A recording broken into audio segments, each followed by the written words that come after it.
Hey everyone, we are back with another episode. I'm your host Eden. And I'm Marky. And today we are going to be discussing Werecoyotes. Very similar to werewolves. Yeah. Werecoyotes are not much different than werewolves. They have the same powers of shape-shifting. They have the same enhanced abilities as a werewolf. Super strength, super speed, heightened senses, even a healing factor.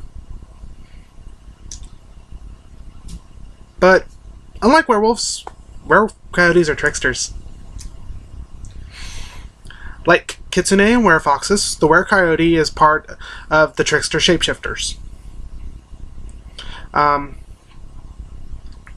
Werecoyotes have a lot of legends in Native American mythology, especially since coyotes are the only species of canid that is native to the Americas only.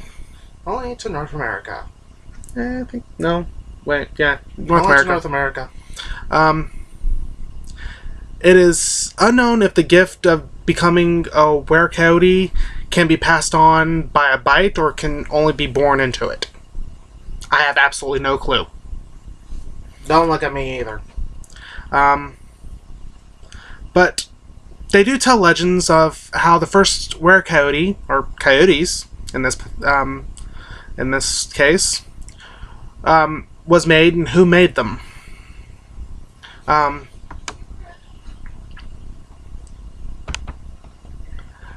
legend begins with the story on how a Native American creator spirit made the world and how he created the tribes. This spirit was called Old Man Coyote. He was a kind spirit with a major sense of humor.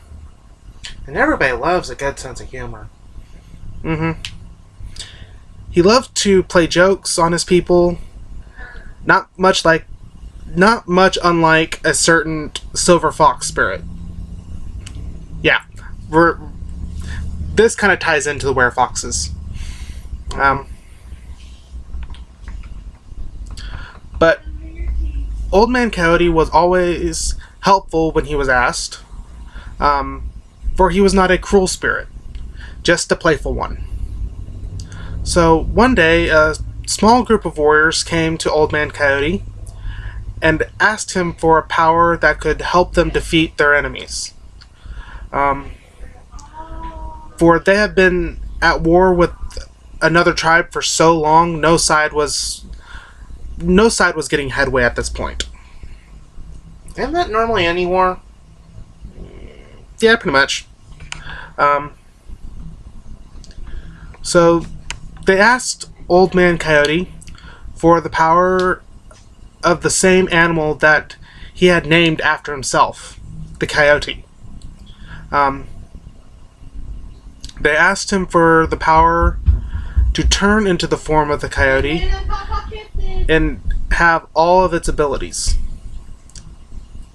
Old Man Coyote thought about the strange request, and at that point, to him, that was a very strange request.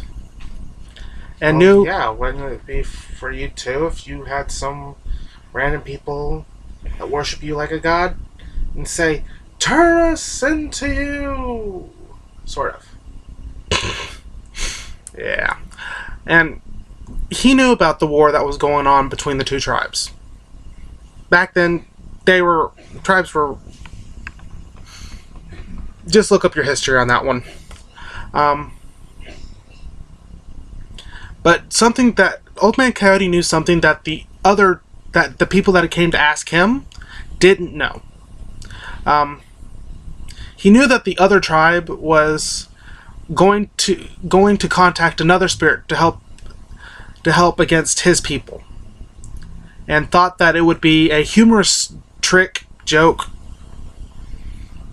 whatever, to play on the other spirit. That his people would have the same power to a certain extent that was going to be gifted to the other tribe. But unlike the other spirit that was only going to gift them with only so much of its power, and only give the ones that have been proven worthy of its full power to change. People, this is one of the legends of how Native American werewolves came to be. Yeah. Yeah. Because we all know that shifters have been a part of human mythology for centuries. So, especially in the Native American tribes. And other old Mesoamerican African tribes and things like that. Old Man Coyote was going to impart a bit of his own power of change into his gift. Not just the ability to change into the coyote, but also his own cunning and ability of tricks into this new creature that he was making. So he gave the warriors his power and made the change into a coyote easier for them. So the first Werecoyotes were born in a time of war, but most things like this usually are in a time of war or in a time of great strife and utter mass extinction. Not mass extinction, but strife and conflict. And now with the swiftness and cunning of a coyote, not to mention the natural trickster abilities and adaptability of Old Man Coyote, which made it easier for them to change into full form of the coyote, they were able to match the new power of their enemies. Fire versus fire, people. But, like I said, Werecoyotes are not much different than werewolves. Like, natural coyotes are not much different than wolves. They're both social creatures. They're both draw power from each other. The stronger the pack is, the stronger that the individuals are. Like a chain, it's only as strong as its weakest link. And unlike most other animals, they can breed together. Yeah, that's true too. Werecoyote werewolf hybrids are. I don't know if that has ever happened before. There's never been a legend about it, but there are studies of coy wolves that are now coming to light of natural hybridization between wolves and coyotes. So, yeah, it's quite possible for a werewolf-coyote hybrid to come into existence. I haven't heard of one, but it's possible. Maybe. Who knows? Yeah. But as for the shifting part, yeah, from the legend, the coyotes have an easier time with it. They can most likely make the full shift to coyote form so much easier and quicker than that of werewolves, which probably had to learn a lot more control or pass some type of test, maybe, to prove to themselves that they can give themselves to be full animal but still retain their human side.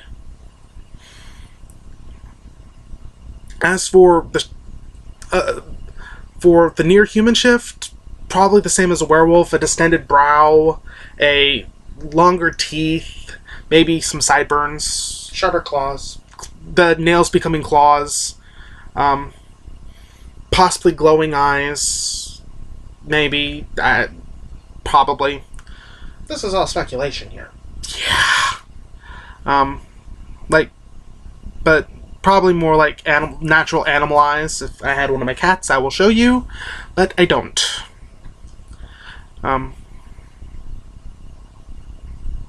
But if any of you own pets, you know what I'm talking about. And yeah, that's pretty much it.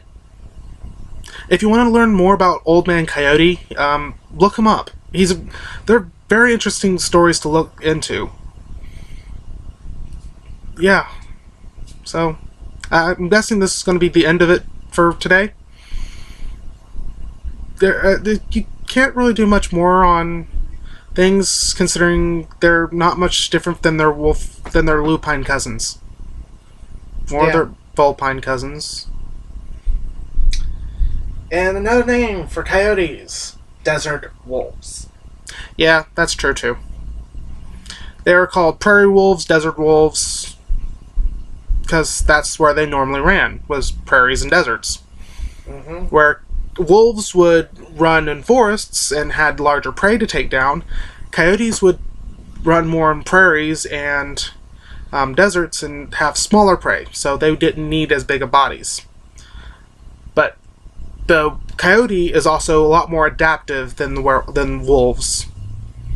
Probably that's also another reason why they're so much easier for them to shift. So, peace. Later.